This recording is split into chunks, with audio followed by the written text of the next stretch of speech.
guys, it's Nina with Sidewalker Daily, and in today's video, we're going to talk about which social media platform is right for you. This video stems from a coaching call I recently did with a young content creator who basically was in over his head with all the amount of videos and content that he had to produce on top of social media burden and burnout.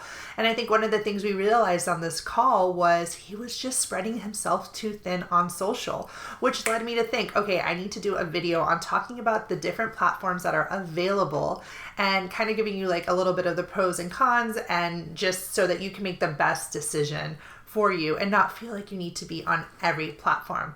So as you know, social media can be a serious time suck.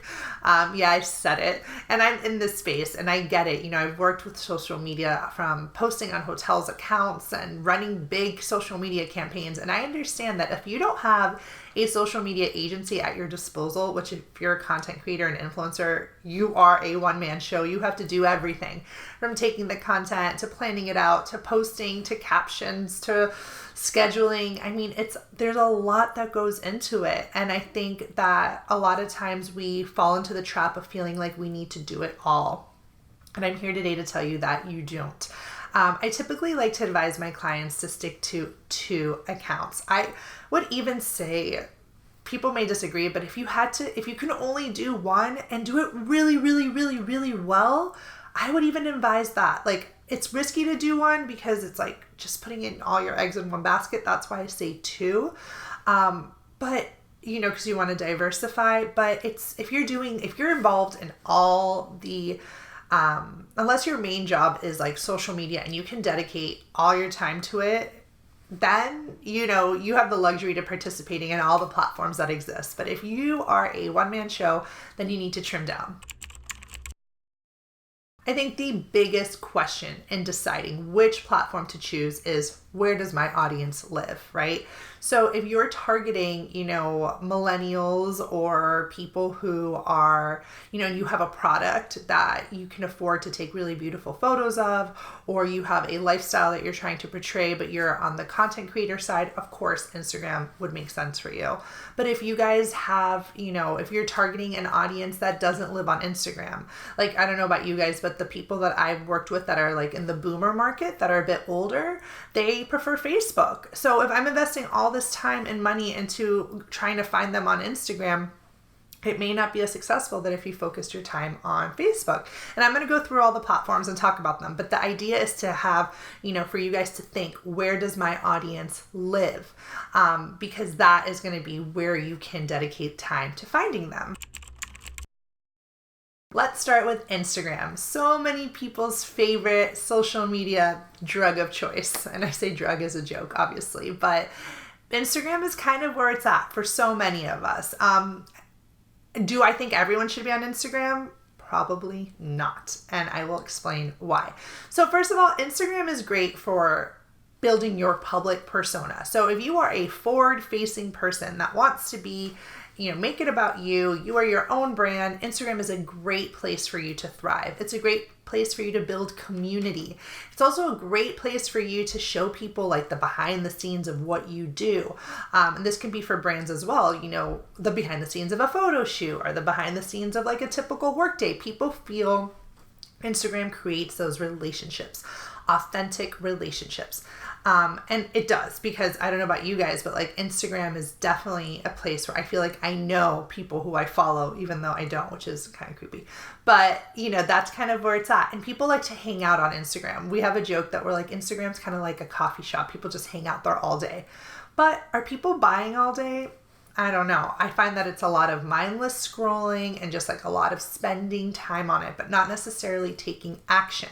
So again, if you're trying to sell a product that is not photography focused, so like if you were selling presets, of course it makes sense to be on Instagram. But if you're selling something that may not be Instagrammable, like a dentist, so to speak, or someone that's like in a different field, then I would probably veer away from Instagram. I think I always recommend Instagram to people who love photography, who love taking pictures, and who love like the stories element. Now, while a lot of people are saying Instagram is changing, it's not all about like edited photos, it's a lot more authentic.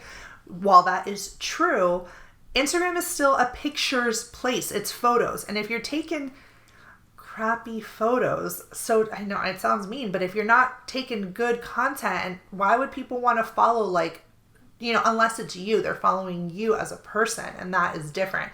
So you definitely have to consider that when choosing Instagram as a platform. Now, another social media platform a lot of people are looking into is YouTube. So YouTube is obviously, there's like tons of reasons why one should and why one shouldn't. If again, you like being in front of a camera, it's easy for you to spit out content in terms of like vocally and speaking, then you're going to love YouTube. But sometimes YouTube isn't the most loyal place. People will search a topic, find your video, and then be out. Especially if it's like educational or informational. I mean, they may just end up binge watching your videos too, and then the business will come that way. I know a lot of people that we coach come from YouTube because they see my mannerisms, they see who I am. And it's funny, like when we talk, they're like, oh, I feel like I know you, because they're able to see me on YouTube. So I think YouTube's also a really good way to show, to build authentic kind of connections with people, because they're able to see you versus like a photo that's flat. But YouTube is hard work, right? It's like editing and video and getting dressed and doing the whole shebang. It takes time, and it's expensive because of the equipment that you may need to film those videos. So it's really up to you if you think you have the time and the skill set to learn how to make videos. I think videos are obviously the future. So I love to tell my students that I coach to consider video, but I do understand it's not for everyone.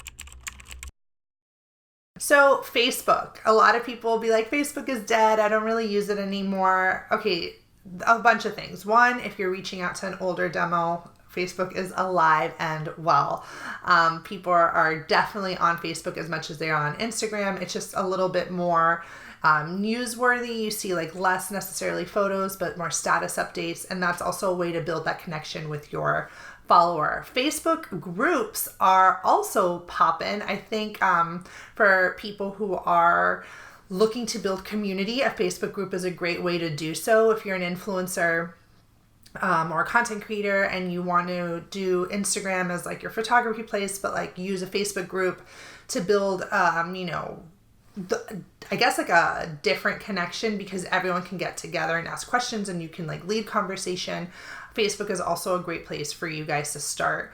Again, Facebook has really great analytics, really good ads, if that's something that you're looking to dabble into, especially with like Facebook. Like I said, it depends on your product. And again, if you book a session and we can figure out which platform is best for you, because I'm speaking to a camera and I have no idea. But again, I don't think Facebook is dead, and I think it's very well and kicking. If you're a journalist, you probably want to be on Twitter, right? So Twitter is like short pieces of information. There's a character limit. It's not photo driven at all. It's really more like intellect and news and things that are up and coming, that's quick and you need to know in real time. So definitely for someone who is in the travel journalist sort of space, I would definitely recommend building Twitter. Twitter is also great for customer service. A lot of businesses like to use Twitter, especially if they're selling things in mass, to use Twitter as a way to like talk to their customers on the customer service side. There's Twitter chats, which a lot of like influencers and creators I don't think are aware of. If you are, let me know in the comments. I'd love to hear if you've ever participated in a Twitter chat. We used to do it a lot for the brands that we would work with, engage in like monthly Twitter chats, because it's like a way for everyone to get together.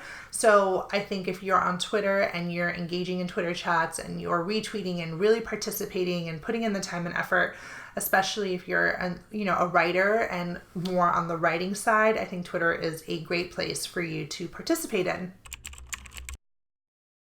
Another social media platform I wish I had time to participate in is LinkedIn. Now, LinkedIn is not something that like a lot of content creators or influencers consider, but guess who hangs out on LinkedIn? Brands, corporate people who have corporate jobs and aren't looking to freelance, people who are giving you work. They hang out there. So, and everyone's on Instagram. So why not do something different? Why not excel in a space that not many of your competitors are in? LinkedIn has a really sophisticated audience: college, young professionals, people with, looking to go up the corporate ladder, people who are switching jobs. You get a notification anytime someone does that sort of switch. Like, you get an email. So, if you're following a certain brand and you see that their person has left and that was your contact, now you can see where they have gone to. Being involved in LinkedIn and keeping your ear in LinkedIn is, something that I don't think enough people who are on the influencer content side are doing. It's a great way to build those brand connections, especially when you are pitching to them. So don't sleep on LinkedIn if it's a space that you're looking to grow more, obviously, in the professional side. And obviously, I would like to say that while I think all these platforms are amazing, like I said, pick and stick, and don't get stressed out about feeling like you have to do all of them. And if you need help deciding, we can help you with that. Okay, and lastly, Pinterest. For the purpose of this video, I'm just going to end on Pinterest. Obviously, there's more social media platforms for you to choose on. Pinterest is really great for the bloggers, obviously the photographers as well, but it drives so much traffic to your blog. Pinterest was really great for us at one point when we were busting out blog articles weekly to put them on different group boards, and it was just driving tons of traffic. Pinterest is great for bloggers, but it's also a search engine, and it has a lot of search engine capabilities. It's not like an Instagram or a Facebook. So if you are a blogger or, someone who is looking to get more traffic, make sure you're optimizing your Pinterest posts so that you can get that traffic that you need. Anyways, as you guys know, tons of different social media platforms out there. We'll help you find the right one. I'll include a link below. Hopefully you guys liked this video and you don't leave overwhelmed. There's tons of different social platforms. You don't have to be good at all of them. We're not good at all of them. Just pick and stick and do, focus on the ones that you are interested in and really cultivating those. Doesn't matter which platform it is. If you can create engaged communities, you'll be setting yourself up for success. Anyways, hope you'll subscribe to our channel, and I will see you guys in the next video.